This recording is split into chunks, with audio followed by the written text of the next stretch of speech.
र जहिले पनि यो दसैँ अथवा कुनै पनि चाडपर्वमा खालि पहाडे ब्राह्मणहरूले पूजा गर्ने अनि टिका लगाइदिने अनि जनजातिले मार हान्नु पर्ने अनि दलितले चाहिँ त्यो मार हानेको चाहिँ जानवरको चाहिँ कान र पुच्छर चाहिँ खानुपर्ने यो सांस्कृतिक विभेदको अन्त गर्दै नेपालको इतिहासमा प्रथम पटक हाम्रा आदरणीय एउटा चाहिँ समाजको एउटा सेवक हाम्रो पूर्ण विश्वकर्माजीको हातबाट म अङ्काजी शेर्पाले म दसैँ त मान्दिनँ, यद्यपि यो क्रान्तिको लागि मैले प्रथम पटक हाम्रो पूर्णबहादुरजीको हातबाट मैले टिका लाउँछु। एउटा हाम्रो पहिलो ऐतिहासिक कदम हुनेछ। नमस्ते। अङ्काजी शेर्पा दाई, उमेरले त दाई हुनुहुन्छ, उहाँलाई दाई नै भनौँ। अङ्काजी दाई, तपाईँ सुन्नुहुँदैछ भने कान खोलेर सुन्नु होला। तपाईँ निकै स्थापित हुनुभएको छ नेता भएर। तपाईँलाई नेता भन्न सुहाउँदैन, तपाईँ जनताको नेपालीको नेता हुन बिल्कुलै सुहाउँदैन। किनभने म आज तपाईँलाई दसैँको बारेमा केही कुरा भन्न जान्छु। तपाईँले दसैँको विरोध गर्नुभयो, ठिक छ। हामीले तपाईँको लोसारको विरोध कहिले गरिनौँ, गर्दैनौँ। चाहे त्यो तिब्बतमा मनाइयोस्, चाइनामा मनाइयोस्, हामी विरोध गर्दैनौँ। चाहे पूर्वतिरका राई लिम्बूको चाडबाड नागाल्यान्डमा मनाइयोस्, मणिपुरमा मनाइयोस्, हामी विरोध गर्दैनौँ। त्यस्तै हामी खसहरूको दसैँ अन्यत्र भारततिर कतै मनाउँछन् भने तपाईँहरू पनि विरोध नगर्नुहोस्, यो क्लियर हुनुहोस्। दसैँ खसको हो, यसको उद्गम भूमि नेपाल हो। खसको मात्रै नभनौँ, नेपालीको भनौँ, यहाँको आदिवासी मूलवासीको भनौँ, तपाईँ हाम्रो साझा भनौँ, नस्वीकार्नुहोस् त्यो अर्को कुरा रह्यो। तर दसैँको वास्तविक दसैँको कुरा गर्ने हो भने छेत्री र मगरको प्रमुख चाड हो। त्यसैले मुख छाडेर जे पाए त्यही नबोल्नुहोस्। किनभनेदेखि म अर्थ लगाइदिन्छु, दसैँ भारतमा मनाइँदैन। अनि अर्को एउटा कुरा, जसले जति गल्ती गर्छ त्यति मात्रै उसले दोष लिनुपर्छ। गल्ती नै नगरेको समुदायलाई, व्यक्तिलाई दोष देखाउनु हुँदैन। तपाईँले बारम्बार ब्राह्मण भन्नुहुन्छ, ब्राह्मणको दसैँ होइन। ब्राह्मणले विरोध गर्छ, गरिरहेको छ। अहिले पनि तपाईँ सामाजिक सञ्जालमा हेर्नु होला, केही ब्राह्मणहरूले विरोध गर्छन् दसैँको। ब्राह्मणको दसैँ होइन, क्लियर हुनुहोस्, छेत्रीको दसैँ हो, खसको हो, मगरको हो, यहाँको भूमिपुत्रको हो। कारण दसैँको उद्गम स्थल नेपाल हो, हिमालय हो, खसमण्डल हो, शैलभूमि हो, शैलपुत्री नौ बहिनीको उपासकहरू हामी खस हौँ। पछि कुन कुन धर्मले आफूकरण गरे, के नाम दिए, के रूप बनाए, फोटो बनाए, कुन प्रकारले मान्दैछन् त्यो उनीहरूको कुरा हो। त्यस्तै तपाईँहरूको नि लोसार तिब्बतमा मान्दै होलान्, चीनतिर मान्दै होलान्, कुन प्रकारले मान्दा होलान् त्यो उनीहरूको कुरा हो। तर कहाँ जन्म भयो दसैँको, त्यसमा जानु होला। यो तान्त्रिक पद्धति हो, यो बलि प्रथा हो। ब्राह्मणले बलि दिँदैन, ब्राह्मणले सधैँ विरोध गर्छ दसैँको। ठुलाबडाको आशीर्वाद थाप्छ, ब्राह्मणले टिको लगाइदिँदैन दसैँमा। क्लियर हुनु होला। तपाईँले आज अर्को एउटा नाटक मञ्चन गर्नुभएछ टिकाको। ब्राह्मणले टिका लगाइदिनु न, दसैँमा ठुलाबडाको हातबाट टिका लगाइन्छ। बाबुआमा, वृद्ध, गण्यमान्य जनसँग आशीर्वाद लिइन्छ। दसैँको टिका यी पछि आए, यी प्रचलन पछि आए। यी टिका जमरातिर नजाउँ, यी पछि आएका चलन। वास्तवमा नवरथा, नौ देवीको, नौ बहिनीको उपासना हो, शक्तिको तान्त्रिक पद्धति हो, विशुद्ध खसको हो, मगरको हो। यहाँको पछि शक्ति जगाएर सैन्य बलतिर पनि प्रयोग भयो, रणकौशल युद्धतिर पनि। कारण यो शक्तिको उपासना हो, यसरी बुझ्नु होला। त्यस कारणले यो गोर्खालीको हो। वीर गोर्खाली भन्ने हो भने वीर गोर्खालीको उपासनाको पद्धति हो, शक्ति उपासना। शक्तिका नाम राखिदिए, फोटो बनाइदिए भन्दैमा त्यो होइन नि। शक्ति आफूमा हुन्छ, मैले बारम्बार भन्ने गर्छु, त्यही शक्ति जगाएको हो। त्यसैले अङ्काजी दाई, तपाईँ नेता होइन। तपाईँले आज दसैँको विरोध गर्नुभयो, छेत्रीको दसैँ हो, छेत्रीलाई गाली गर्नुहोस्, हिम्मत छ भने गर्नुहोस्। खसलाई गाली गर्नुहोस्, ब्राह्मणलाई नगर्नुहोस्। उसको दोष मात्र लिन्छ उसले। ब्राह्मणले कहाँ कति गल्ती गरेको छ त्यसको दोषको भागीदारी ब्राह्मण हुन्छ। खसी काट्ने बोका काट्ने छेत्री अनि बाहुनलाई किन गाली गर्नुहुन्छ? छेत्रीले शक्ति उपासना गर्छ, तन्त्रविधि पद्धति गर्छ, शक्ति जगाउँछ, शक्ति खेलाउँछ, धामी झाँक्री नचाउँछ, मस्टो मान्छ। यो खसको हो, किन बाहुनलाई गाली गर्नुहुन्छ? ब्राह्मणको गल्तीमा दोषमा ब्राह्मणलाई गल्ती दोष देखाउन मिल्छ, तर अरूको गल्ती दोषमा ब्राह्मणलाई वा अरू कुनै समुदायलाई दोष दिन मिल्दैन। आज दसैँको विरोध गर्नुभयो, भोलि त तपाईँले तीजको पनि विरोध गर्नु होला, तिहारको गर्नु होला, कारण त्यो हाम्रो हो। बुझ्नुभयो? त्यो हाम्रो हो, यहाँको उत्पत्ति हो। क्लियर हुनु होला नि। लक्ष्मी पूजा होइन नि तिहार, क्लियर हुनुहोस् नि। लक्ष्मी पूजा होइन, हाम्रो कुकुर तिहार, गाई तिहार, काग तिहार, मान्छे तिहार, बहिनी तिहार, भाइ तिहार हो हाम्रो। लक्ष्मी पूजा होइन नि। कसैले लगेर लक्ष्मीकरण गरे भने त्यो उसलाई दोष दिनुहोस्। त्यसैले भोलि तीजको पनि तपाईँ विरोध गर्नुहुने रहेछ, गर्नुहुन्छ। हाम्रो चेलीबेटीको चाड हो। भोलि तपाईँले हाम्रो मस्टोको पनि विरोध गर्नुहुन्छ, यसमा कुनै दुई मत रहेन। गर्नुहुने रहेछ नि त। हाम्रो मस्टोको पनि विरोध गर्नुहुन्छ तपाईँ, किनभने तपाईँ इतिहास सत्यता के हो बुझ्दै नबुझी, धर्म संस्कृति त्यसको मौलिकता सभ्यता कहाँसँग जोडिएको छ यो कुरा खोजी अनुसन्धान नगरी तपाईँ बिचमा बकबक गर्ने, कहिले आदिवासी जनजातिलाई उचाल्ने, कहिले बाहुनलाई गाली गर्ने, थेचार्ने, उचाल्ने, पछार्ने, यो होइन। सठिक ठाउँमा सठिक सत्य बोल्नुपर्छ। ब्राह्मणले हजम गर्नु पर्यो नि त, उसले स्वीकार्नु पर्यो मेरो गल्ती हो, यो मेरो दोष हो भनेर।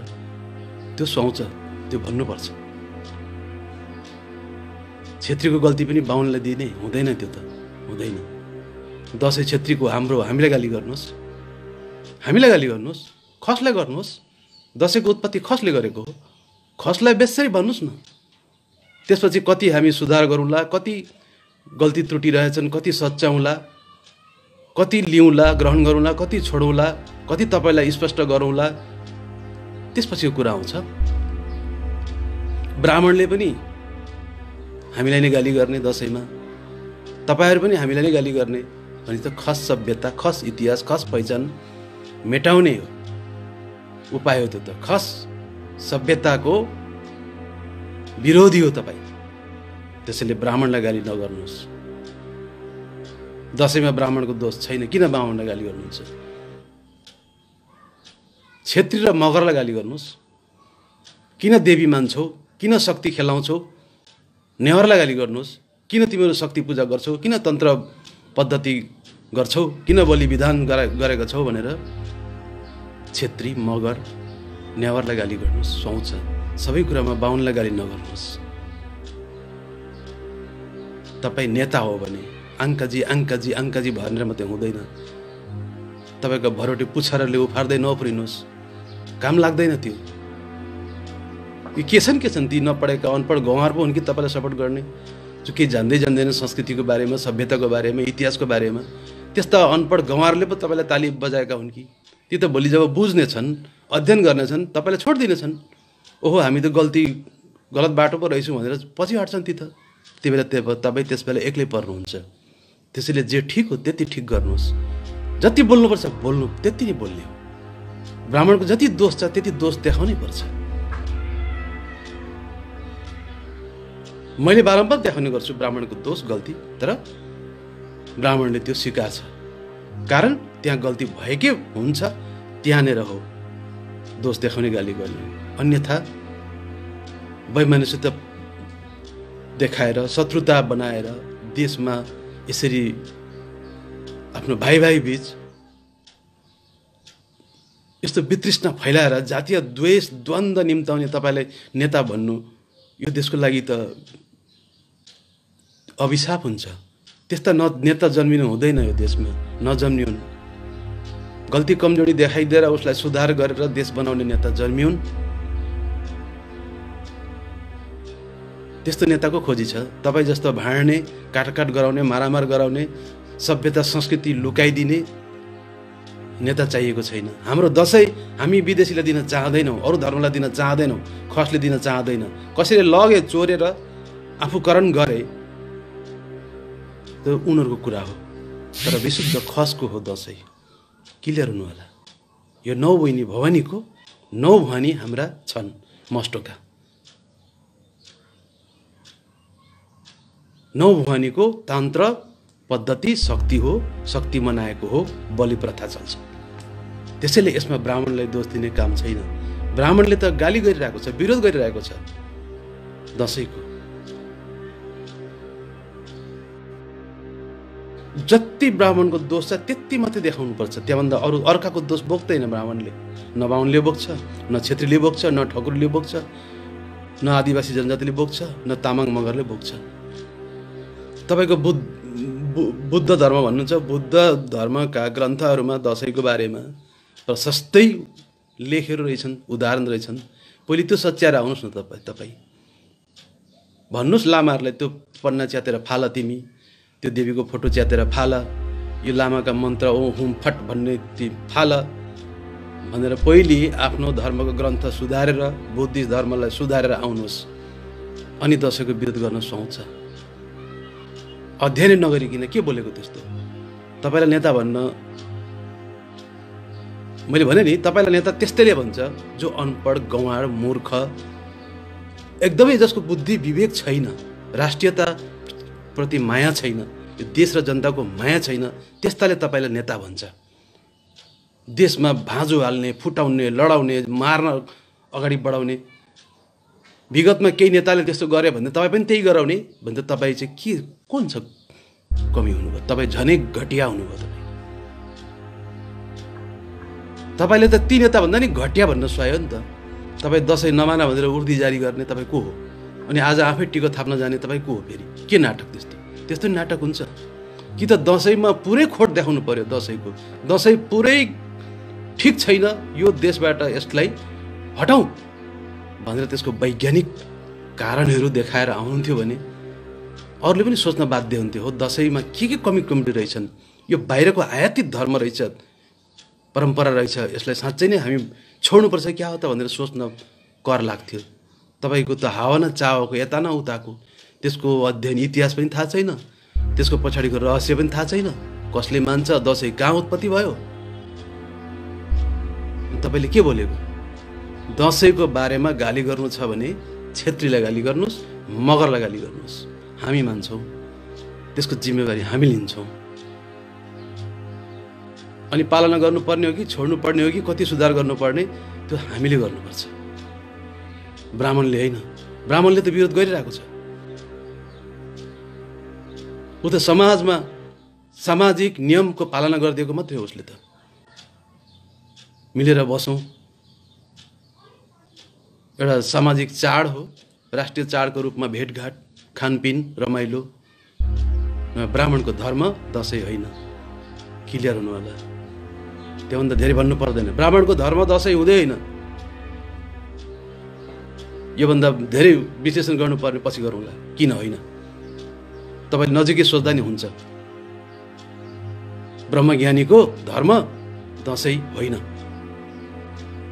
काटमार बलि होइन, छेत्रीको हो, योद्धाको हो, लडाकुको हो, गोर्खालीको हो, खसको हो, मगरको हो, गुरुङको हो। अब के सबैको हो। बुद्धिस्ट ग्रन्थमा रहेछ त, बुद्धकै पालादेखि बुद्धिस्ट ग्रन्थमै रहेछ त, तपाईँहरूको पनि हो। त्यसैले कुरा बुझेर मात्रै अगाडि बढ्नुपर्छ। संस्कृति मास्ने कुरा प्रयास नगर्नुहोस्। हामी यहाँको मूलवासी खसौँ, हाम्रो संस्कृतिमाथि हस्तक्षेप नगर्नुहोस्। भोलि तपाईँले त हाम्रो मष्ट पूजाको नि विरोध गर्नुहुन्छ, दुई मत छैन, त्यही देखियो। हाम्रो कुल पूजा देवालीको पनि तपाईँ विरोध गर्नुहुन्छ, यसको मतलब। त्यसैले हामी त्यति घटिया, त्यति लाटो, त्यति अनपढ मूर्ख चाहिँ हुनु हुँदैन, छैनौँ है। ठिक सठिक ठाउँमा कसको कहाँ दोष छ त्यहाँ हान्नुपर्छ। मैले भने नि आफ्नैलाई पनि छोडिँदैन गल्ती भएको। ठिक्क जसले समाज बनोस्, देश बनोस्। हिजो बिगारेका थिए अनि म पनि बिगार्छु, त्यस्तो मूर्खता गर्न पाइँदैन, बोल्न पाइँदैन, गर्नुहुन्न। त्यसैले तपाईँलाई सपोर्ट गर्ने जति सबै महामूर्ख मूढ हुन्। भोलि जब इतिहास अध्ययन गरिसक्छन् त्यसपछि तपाईँलाई छोडिदिनेछन् कि यो त महाको मूर्ख पो रहेछ, यसको बाटो त गलत रहेछ।